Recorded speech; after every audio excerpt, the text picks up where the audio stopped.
Bienvenidos y bienvenidas un día más a este canal de La Historiatriz Te Cuento una Historia. Hoy con otro interesante relato. Hablaremos de la Ley Seca, la prohibición de fabricar, transportar, vender o consumir bebidas alcohólicas que estuvo vigente en los Estados Unidos entre 1920 y 1933. Exactamente el 17 de enero de 1920, Estados Unidos se quedó seco. Un gran experimento social y económico, según palabras del presidente Herbert Hoover. En realidad, un oscuro periodo que tanto el cine como la literatura se han encargado de romantizar con bandas mafiosas lideradas por gángsteres famosos y fiestas privadas lujosas en las que no faltaban el juego y el alcohol. Os contaré su historia. En el siglo XIX, el llamado Movimiento por la Templanza, que en un principio criticaba el consumo excesivo de bebidas alcohólicas, promoviendo la moderación en el beber y en el comer, condenó más tarde todo lo relacionado con el alcohol, la industria que lo producía, quien lo vendía y quien lo consumía, culpándolo de todos los males de la sociedad. Y es que las opiniones eran muy diversas respecto a la restricción del consumo de alcohol.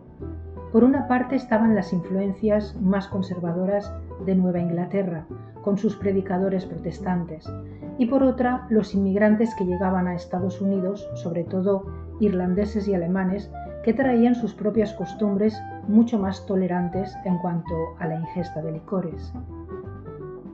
Fue precisamente un inmigrante alemán quien introdujo en el país el consumo de la cerveza que lleva el nombre de la ciudad de Bad Weiss, desplazando al whisky como bebida alcohólica más consumida y provocando que aumentara drásticamente el consumo de alcohol.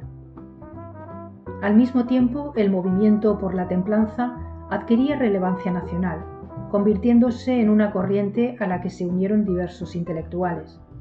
Los predicadores religiosos, por su parte, condenaban el consumo de alcohol, al que vinculaban con un clima de decadencia, atraso, pobreza, enfermedades, delincuencia y un sinfín de vicios morales.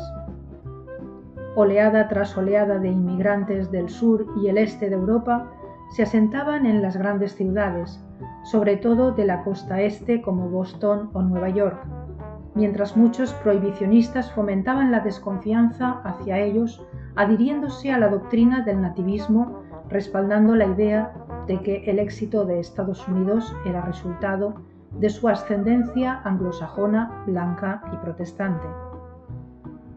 Pero hubo un incidente que hizo inclinar la balanza hacia los detractores del alcohol. Era el año 1913, en la ciudad de Chicago, donde un inmigrante italiano llegó a casa completamente borracho. Quiso mantener relaciones sexuales con su esposa, que estaba embarazada a pocos días de nacer el bebé. Ella lo rechazó y él la forzó y la golpeó brutalmente. Como consecuencia, la madre murió. Pudieron salvar al niño que nació con malformaciones, llevándolo a Hull House, donde se acogía a los niños abandonados. La noticia de lo ocurrido corrió como la pólvora, animando a muchas mujeres a hacer pública su situación. Maridos borrachos que dilapidaban el sueldo en comprar licores para mantener su adicción en lugar de favorecer el bienestar familiar. El movimiento por la templanza cobraba más fuerza.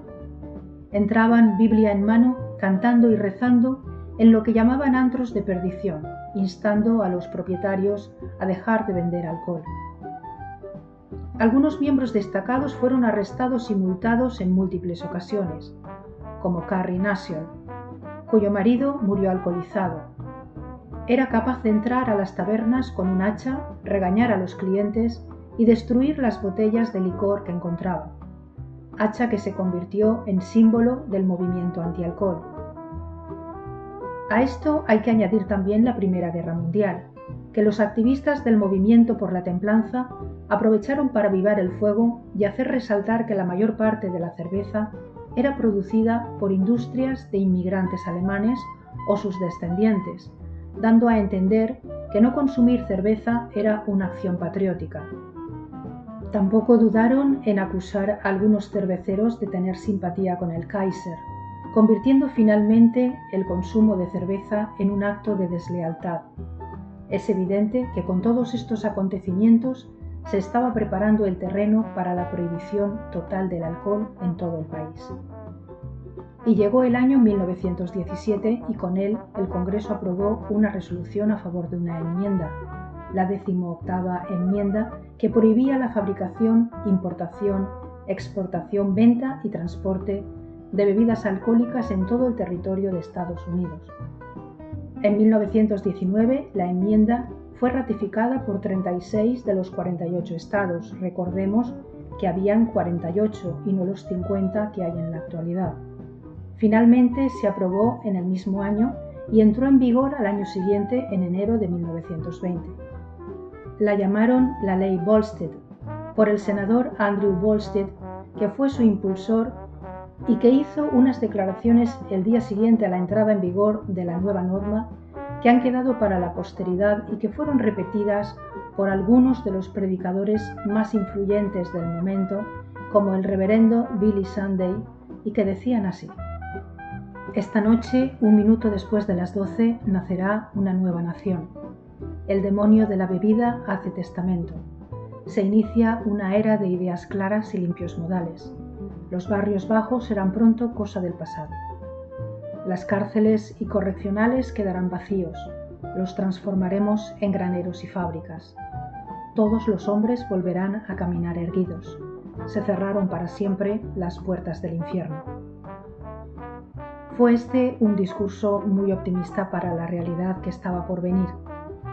Y llegaron los años secos. Se destruyeron las bebidas alcohólicas que quedaban en destilerías y almacenes, publicándose las fotografías con clara intención propagandística. Al mismo tiempo, se instalaban ostentosos bebedores de agua potable en los espacios públicos de todas las ciudades, a los que llamaron fuentes de la templanza. Se siguió importando vino, sobre todo vino de Jerez, pero solo para uso medicinal y religioso. Los ciudadanos en masa compraron licor en grandes cantidades para consumo propio, antes de la entrada en vigor de la prohibición, pero la demanda no desaparecía, por lo que se vendía jugo de uva en forma de ladrillos semisólidos. Eran los llamados bricks of wine, que se utilizaban para la producción casera de vino, aunque sus fabricantes estaban obligados a indicar en el envase qué se debía hacer para impedir la fermentación, y que al final se convertía precisamente en instrucciones para conseguir vino casero. Lo cierto es que esta demanda continuada de bebidas alcohólicas dio lugar a la fabricación y venta clandestinas, en un mercado negro que se expandió por todo el país. El bajo coste de la mercancía en el punto de origen y los beneficios que se alcanzaban con las ventas atrajo a bandas de delincuentes y famosas mafias estadounidenses que ganaron en aquellos años millones de dólares. El cumplimiento de la nueva enmienda se convirtió en un problema geopolítico al estar Estados Unidos rodeado de productores de alcohol. Canadá producía whisky, México tequila y mezcal, Jamaica, Barbados o incluso Cuba, a 90 millas náuticas del extremo de Florida, producían ron. Chicago, por su cercanía a la frontera con Canadá, se convirtió en uno de los puntos más importantes de contrabando. Al Capone y otros jefes de la mafia campaban a sus anchas, controlando la ciudad. Involucraban y sobornaban a numerosos funcionarios y policías que precisamente eran los que estaban encargados de hacer cumplir la ley seca. Además de Chicago, a lo largo y ancho de todo el territorio de Estados Unidos, decenas de bandas luchaban entre sí para controlar el tráfico de alcohol. Las bandas, gangs en inglés, de donde proviene la palabra gangster, surgieron según una pauta de asociación étnica. En Chicago y Nueva York, que eran los centros más importantes de distribución de alcohol, estaban dominados por sicilianos, mientras que en Detroit, por ejemplo, que también era importante en cuanto a contrabando por ser una ciudad fronteriza, estaba controlada por los judíos del Purple Gang, la banda púrpura. Las relaciones complicadas entre las diferentes bandas y sus luchas dieron lugar a un concepto empresarial del crimen, un reparto de zonas entre mayoritariamente italianos, irlandeses y judíos, lo que la prensa llamó el sindicato, el crimen organizado. Es cierto que el consumo de alcohol se redujo a la mitad, pero los efectos secundarios que hubieron, sobornos, amenazas, robos, asesinatos y una completa inseguridad en las calles en general, hizo pensar que había sido peor el remedio que la enfermedad, por lo que la opinión pública dio un giro y la ley seca empezó a perder apoyos progresivamente. Fueron unos años caóticos donde prácticamente todo un país estuvo al margen de la ley. Nacieron los bares clandestinos a los que se accedía con una tarjeta de miembro conociendo una determinada contraseña o por invitación. También se empezó a elaborar el moonshine, el luz de luna, que era el licor destilado ilegalmente sin ninguna garantía sanitaria y con consecuencias para la salud catastróficas. Para evitar que diversos comerciantes y contrabandistas utilizaran el alcohol destinado para uso industrial, transformándolo en bebida ilegal, el gobierno federal ordenó incluir aditivos para hacerlo desagradable al paladar.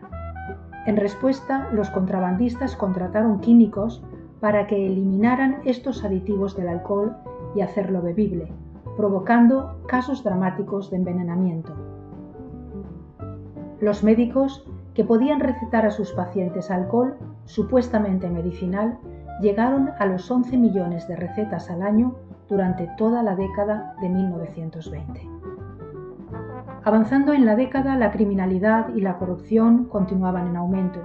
Las rivalidades y conflictos por el control de las ciudades desataron una brutal oleada de violencia como la llamada Matanza de San Valentín. Ocurrió un 14 de febrero de 1929, día de San Valentín, y de ahí su nombre. Alphonse Gabriel Capone, es decir, Al Capone, ordenó a sus sicarios que mataran a varios miembros de la banda de su rival irlandés y fusilaron a 5 de sus hombres en un garaje. Por su parte, Lucky Luciano también mató a Maranzano y urdió la muerte de Joe DeVos, que fue asesinado en un restaurante de Coney Island. Los gánsteres disfrutaban de impunidad, una impunidad garantizada por sus sobornos que les permitían corromper a políticos y agentes de la ley. Tan impunes se creían que el propio Al Capone, que residía en un municipio contiguo a Chicago, le dio públicamente al alcalde una paliza cuando tomó una decisión sin antes consultarle. La brutalidad de los delitos y su alcance, por la repercusión mediática que tuvieron, por fin obligaron al gobierno federal a intervenir. La banda de Al Capone sufrió una relativa desarticulación. Él fue encarcelado, aunque solo acusado de evasión fiscal, único delito que se le pudo imputar. En cuanto a los agentes de la ley, más de 1 millar fueron despedidos y acusados de aceptar sobornos, dejando claro que la ley seca fue sin duda más fácil de aprobar que de aplicar. A la corrupción de las autoridades y a la falta de medios para aplicar la ley, se le sumó el efecto negativo que tuvo en la economía, eliminando los puestos de trabajo vinculados a la industria del alcohol y reduciendo los ingresos fiscales.